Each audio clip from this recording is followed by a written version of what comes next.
Azerbaijan এয়ারলাইন্সের বিমান দুর্ঘটনার রেশ কাটতে না কাটতেই আবারও একটি ভয়াবহ বিমান দুর্ঘটনা দেখল বিশ্ব।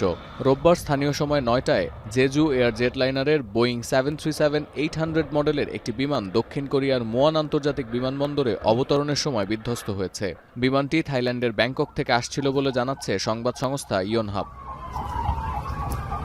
সিএনএন জানায়, আগুনে বিমানের বেশিরভাগ অংশ ক্ষতিগ্রস্ত হলেও পেছনের অংশ তুলনামূলক কম ক্ষতিগ্রস্ত হয়েছে। সেখান থেকে 2 ক্রুকে জীবিত উদ্ধার করা হয়েছে বলে নিশ্চিত করেছে দক্ষিণ কোরিয়ার দমকল বিভাগ। এ দুর্ঘটনায় নিহতদের মধ্যে থাইল্যান্ডের 2 নাগরিক ছিলেন বলে নিশ্চিত করেছে গার্ডিয়ান।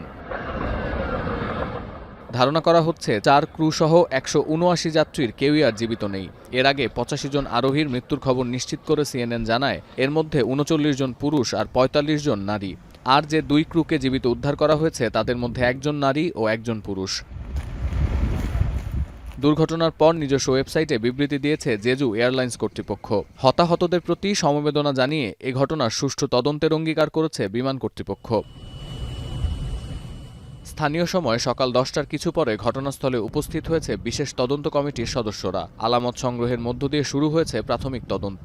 দক্ষিণ কোরিয়ার পরিবহন মন্ত্রণালয় জানায়, এমন একটি সময়ে এই দুর্ঘটনা ঘটল যখন নেতৃত্ব সংকটে টালমাটাল দেশটির রাজনীতি। প্রেসিডেন্ট ইউন সুক ইয়োলের অপসারণের 2 সপ্তাহের মাথায় ভারপ্রাপ্ত প্রেসিডেন্ট হান ডাক সুকেও অভিশংসনের পক্ষে রায় দিয়েছে দেশটির পার্লামেন্ট।